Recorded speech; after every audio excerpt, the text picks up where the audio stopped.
In the autumn of 1941, a group of Royal Air Force test pilots climbed into the cockpit of a new American fighter that had been delivered to the Aeroplane and Armament Experimental Establishment at Boscombe Down. They were not impressed. The aircraft was clean-looking, even elegant in its proportions.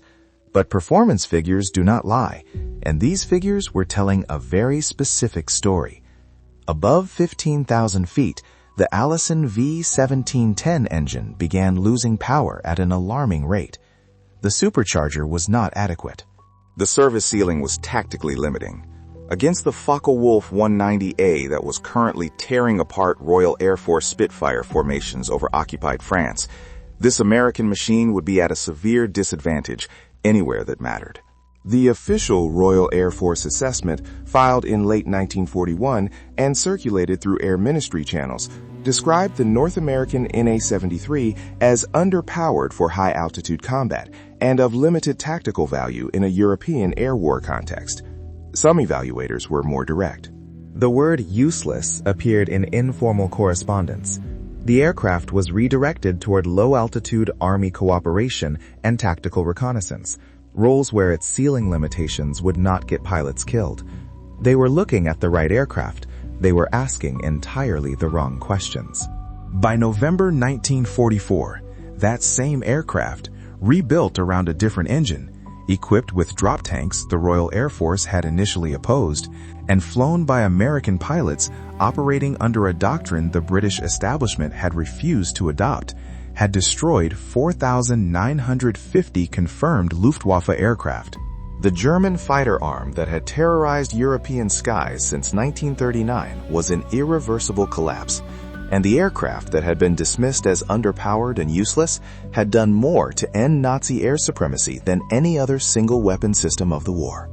This is the complete story of how they were catastrophically wrong, why they were wrong, and what their wrongness cost. The North American Aviation Company did not set out to build a revolutionary aircraft. In April 1940, the British Purchasing Commission approached North American with a simple proposal. Could they build the Curtiss P-40 under license for the RAF? North American's president, James Kindleberger, gave an answer that would define the next 5 years of air warfare. He told the British Commission that North America could not only build the P-40, but they could design and build an entirely superior aircraft in the same time frame. The Commission, facing desperate supply shortages as France crumbled and Britain braced for invasion, agreed to the proposal. What followed was one of the most compressed acts of aircraft design in aviation history. The NA-73 prototype was designed, constructed, and ready for its first taxi test in 117 days. It flew on October 26, 1940. The engineering team, led by Chief Designer Edgar Schmood, had made several deliberate choices that would only reveal their full significance years later. The wing was the most important of these choices. Schmood's team designed a laminar flow airfoil, NACA 45-100 profile, that kept the boundary layer of air attached to the wing surface for a significantly longer chord length than conventional designs. This reduced drag substantially, particularly at high speed. Most aircraft wings of the period used NACA 2415 or similar profiles that generated maximum lift at the cost of increasing drag as speed increased. The P-51's wing was designed for speed first, lift second. At low and medium altitudes, this made it dramatically faster than contemporary fighters with equivalent engine power. But the wing told only part of the story. The fuselage incorporated a ventral scoop for the radiator and oil cooler that Schmood's team positioned and angled with unusual precision. The inlet was carefully calculated to recover boundary layer air and use the heat exchange process to generate a small but measurable thrust, the Meredith effect, named after F.W. Meredith, who had theorized it in 1935. In practice, the cooling drag that robbed most aircraft of speed was partly canceled in the P-51. The radiator became a near-zero drag component at high cruise speeds.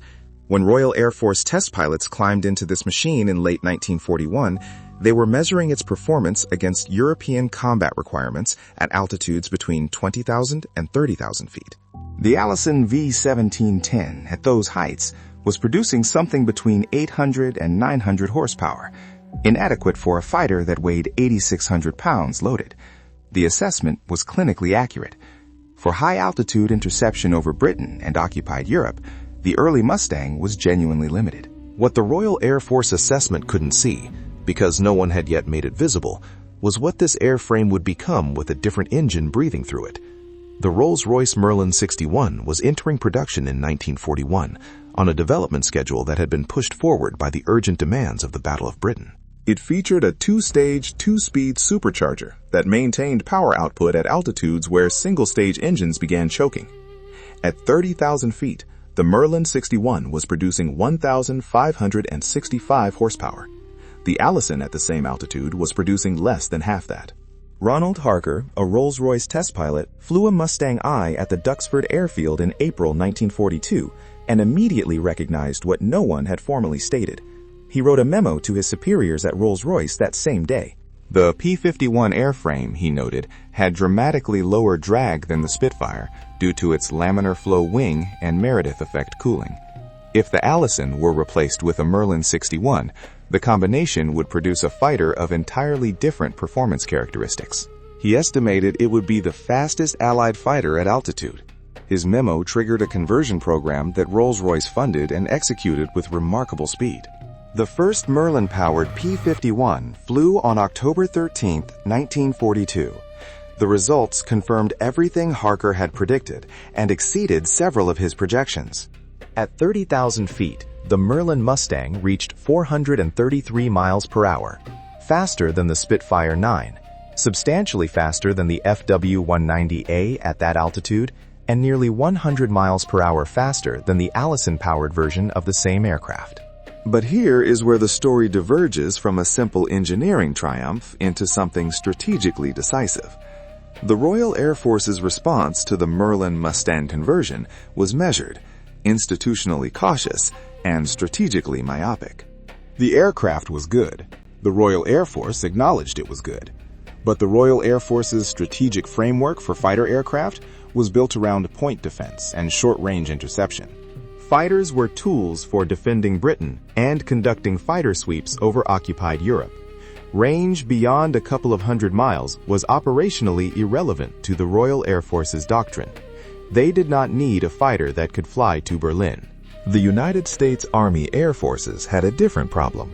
General Ira Eager's 8th Air Force had been conducting daylight strategic bombing raids against German industrial targets since August 1942. The theory was that the B-17 Flying Fortress, flying in tight defensive formations at high altitude with interlocking fields of fire from 13.50 caliber machine guns per aircraft, could defend itself against fighter interception. The theory was catastrophically wrong. On October 14, 1943, the date that would be permanently marked in 8th Air Force records as Black Thursday, 291 B-17s attacked the ball-bearing factories at Schweinfurt. German fighter controllers vectored every available interceptor against the formation. The Americans lost 60 aircraft, 600 men, in a single day. Abort rates and damaged aircraft pushed the effective loss rate above 26% of the attacking force. At that attrition rate, the 8th Air Force would cease to exist as a fighting force within weeks if operations continued. The problem was simple and murderous. Allied escort fighters, P-47 Thunderbolts and Spitfires, could fly with the bombers to approximately the German border and then had to turn back for fuel. For the remaining 300 to 400 miles of the mission, the bombers flew without fighter protection. German controllers knew exactly where the escorts turned back. They waited at those coordinates with their fighters fueled, armed, and climbing. The assault was systematic. What the 8th Air Force needed was a fighter that could escort bombers from England to deep inside Germany and back. The distance from English bases to Berlin and return was approximately 1,400 miles. No fighter in production in late 1943 could fly that mission. The P-47 Thunderbolt, the primary American fighter in the theater, had a combat radius of roughly 375 miles with its standard fuel load. A magnificent aircraft in many respects, but it could not reach the targets that were killing the bombing campaign. The P-51D, entering production in significant numbers in late 1943, had a combat radius of 750 miles with two 108-gallon drop tanks. It could fly from England to Berlin, engage German fighters over the target, and return to base. Nothing else could. Not the Spitfire, not the P-47, not the FW-190, not the BF-109. Only the laminar flow wing, the Meredith effect cooling system, and the Merlin 61's two-stage supercharger, combined in a specific airframe that had been dismissed as useless, made that mission mathematically possible. The drop tanks themselves had been a doctrinal battleground. Senior Royal Air Force and United States Army Air Forces officers had initially resisted the operational use of external fuel tanks on fighters, arguing that pilots who retained drop tanks past the point of initial combat would be killed in the ensuing turning fight. The tanks added drag, weight, and complexity. They were a liability in a dogfight. What changed this thinking was not an engineering argument. It was arithmetic. General Henry Hap Arnold, commanding the Army Air Forces, confronted his commanders in late 1943 with a simple calculation. Without escort fighters that could reach German targets, the bombing campaign would fail. If it failed, the entire strategic air war theory that Germany could be brought to industrial collapse through precision bombing would be proven wrong. The drop tanks had to work because there was no alternative. The solution was doctrine, not hardware. Pilots were trained to jettison drop tanks the moment enemy fighters were spotted, before the engagement began. The transition from ferry configuration to combat configuration took seconds. Pilots who executed this correctly lost no performance advantage in the fight. The tanks were not a liability in combat because they were never present during combat. This distinction, tanks for transit, clean aircraft for fighting, sounds obvious in retrospect. It was not obvious to institutional air power thinking in 1943, which conceived of fighters as either fighters or long-range aircraft, not both sequentially on the same mission.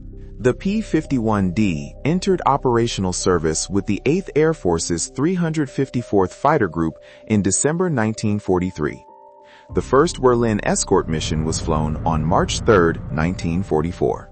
The psychological effect on German fighter pilots was immediate and profound.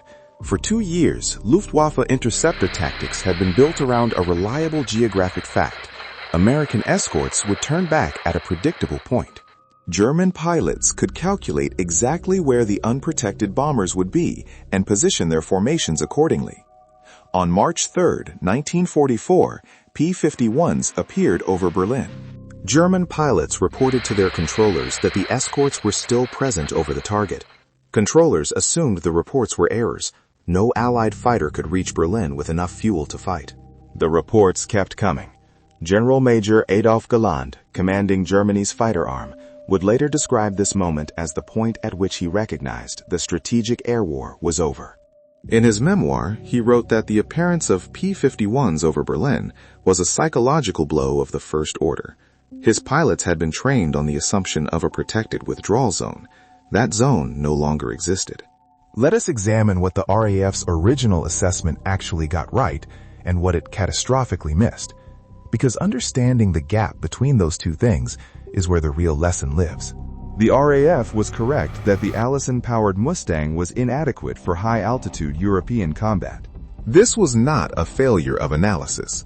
The performance data was accurate, the combat requirements were accurately stated, and the conclusion that the aircraft in its current configuration could not effectively engage FW-190s above 20,000 feet was technically sound. The RAF engineers were competent. They were evaluating the right parameters according to their operational doctrine. What they missed was threefold. First, they evaluated the airframe through the lens of its current engine, rather than its structural capacity. The P-51 airframe had been designed with margins and proportions that could accept a significantly larger and more powerful engine. The nose section could be adapted. The cooling system could be reconfigured. The weight and balance envelope was not exhausted by the Allison. The aircraft was a platform waiting for the right power plant. RAF evaluators saw a specific aircraft at a specific performance level. North American had designed a system with transformation potential built in. Second, The RAF's doctrine had no requirement for the performance characteristic that would make the Merlin Mustang decisive: range. The RAF was fighting a defensive and tactical offensive war. Their fighters needed to be fast, agile, and capable at altitude. They did not need to fly to Berlin.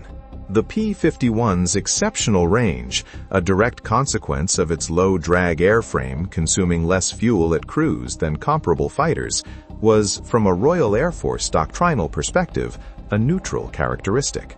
It was neither an advantage nor a disadvantage, because the Royal Air Force had no mission that required it. The Americans, conducting a strategic bombing campaign against targets 700 miles away, had exactly that mission.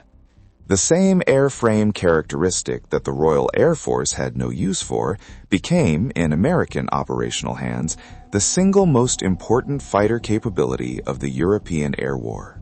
Third, the institutional weight of existing procurement and training pipelines made British adoption of the Merlin Mustang as a primary fighter essentially impossible, even after its capabilities were demonstrated. The RAF had Spitfire production lines running at full capacity, Spitfire-trained pilots, Spitfire ground crews, and Spitfire spare parts logistics. Converting to a different aircraft in the middle of the war's most intense phase carried costs that had nothing to do with comparative aircraft performance. The RAF's assessment of the early Mustang was operationally reasonable given their institutional context. The Americans, building their fighter force largely from scratch in the European theater, had fewer legacy commitments and could adopt a new aircraft more rapidly. Now consider the numbers, because the numbers are where the vindication becomes absolute. In January 1944, the 8th Air Force's 8th Fighter Command had approximately 329 P-51 Bs and Cs available for operations. By June 1944, that number had risen to 874. By September 1944, it exceeded 1,300. The Packard Motor Car Company in Detroit had been licensed to build Merlin engines under contract since 1941, and Packard's V-1650, the American-built Merlin, was rolling off production lines at a rate that British Rolls-Royce facilities could not match. North American Aviation was producing P-51Ds at its Dallas and Inglewood facilities at a combined rate of over 500 aircraft per month by mid-1944. The Luftwaffe fighter arm in January 1944 had approximately 1,100 single-engine fighters operational on the Western and Reich defense fronts. This figure was itself a product of attrition. The Luftwaffe had been fighting on multiple fronts since 1941, and pilot losses in particular had become irreplaceable. Germany graduated approximately 17,000 fighter pilots during the entire war. The United States graduated over 193,000. The arithmetic of attrition was already running against Germany before the P-51 appeared over Berlin. The Mustang simply accelerated the timeline to collapse. Between January and November 1944, 8th Fighter Command P-51 units filed claims for 4,950 Luftwaffe aircraft destroyed in aerial combat, confirmed against Luftwaffe Quartermaster General records of actual losses. The correlation between claimed and actual Luftwaffe losses in this period runs at approximately 1.17 to 1.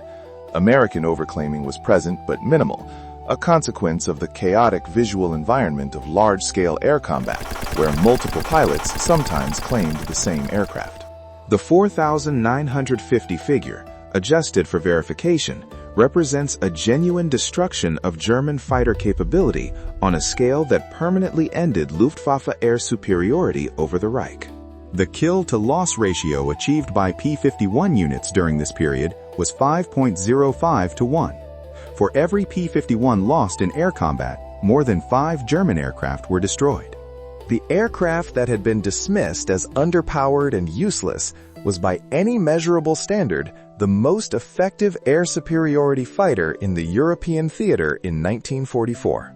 However, the most significant figure is not 4,950 itself. Rather, it is the figure that sheds light on the circumstances allowing 4,950 to occur. In March 1944, General James Doolittle, who had replaced Eaker as 8th Air Force commander, issued a directive that fundamentally changed fighter escort doctrine. Rather than requiring escort fighters to stay close to the bomber formations, a defensive posture that allowed German controllers to concentrate interceptors against approaching bombers, Doolittle ordered his fighter groups to range freely, hunt Luftwaffe aircraft proactively, and attack German airfields, fuel depots, and training facilities. The escort mission became an offensive air superiority campaign. This was possible only because the P-51 had the range to reach targets deep in Germany, and the performance to engage German fighters at any altitude. The directive transformed the strategic air campaign almost immediately.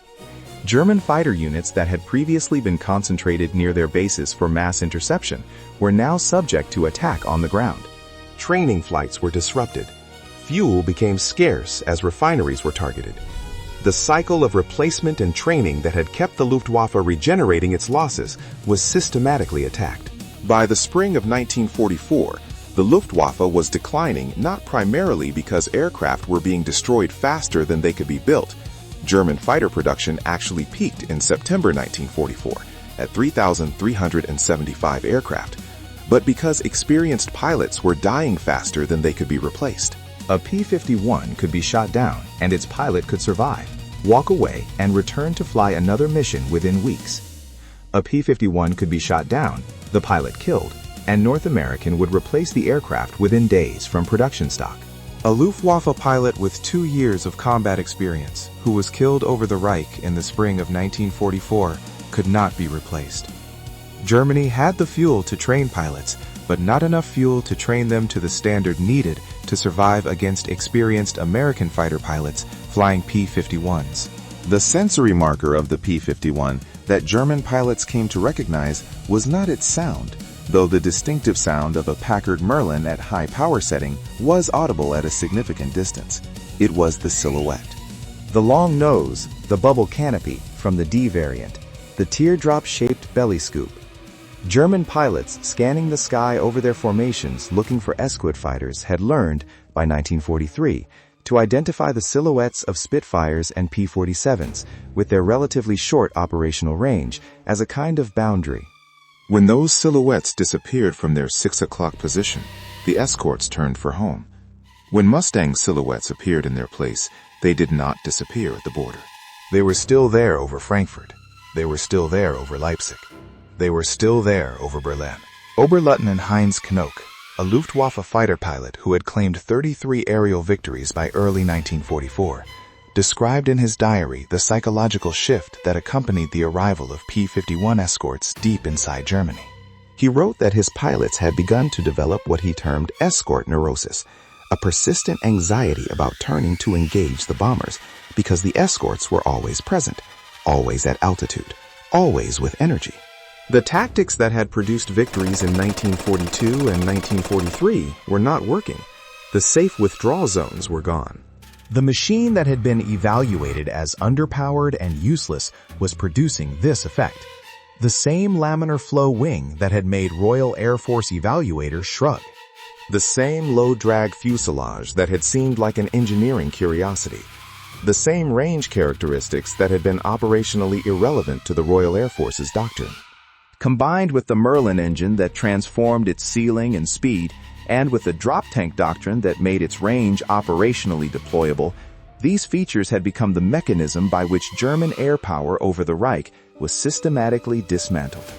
Generalfeldmarschall Erhard Milch, der Luftwaffe's Chief of Aircraft Procurement and Production, testified after the war to the Allied Strategic Bombing Survey that the introduction of long-range escort fighters, specifically the P-51, had been the decisive development in the air war over Germany.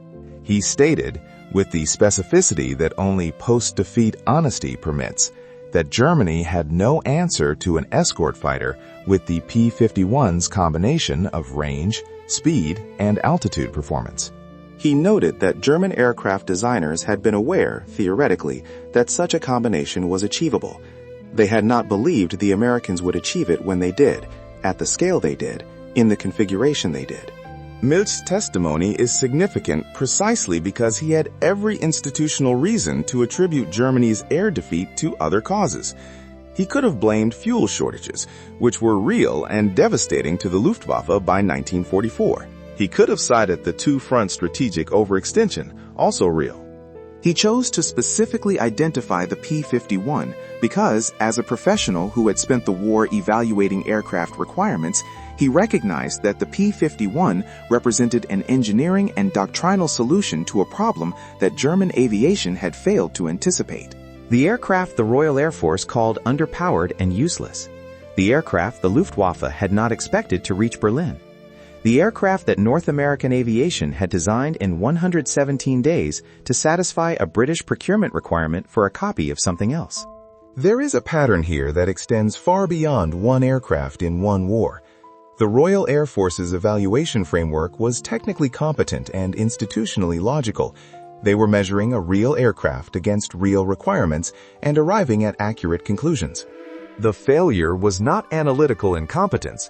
It was that the evaluation framework was built around present doctrine rather than future operational context. The Royal Air Force needed a point defense and close escort fighter. The P-51 was an inadequate point defense and close escort fighter. The evaluation was correct. What the framework could not see was that the most decisive air campaign in the European theater would not be fought according to Royal Air Force doctrine. It would be fought according to American doctrine, American operational requirements, and American strategic priorities. Requirements that did not formally exist in institutional form when the P-51 was first evaluated, but that were already latent in the strategic logic of the war Germany was forcing on the Allies.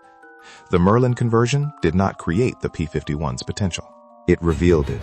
The airframe had been carrying that potential since the day it left the design table in 1940. Every engineer at North American who had specified the laminar flow wing profile, who had calculated the Meredith effect cooling geometry, who had designed the structural margins that could accept a heavier and more powerful engine, they had built potential into every component.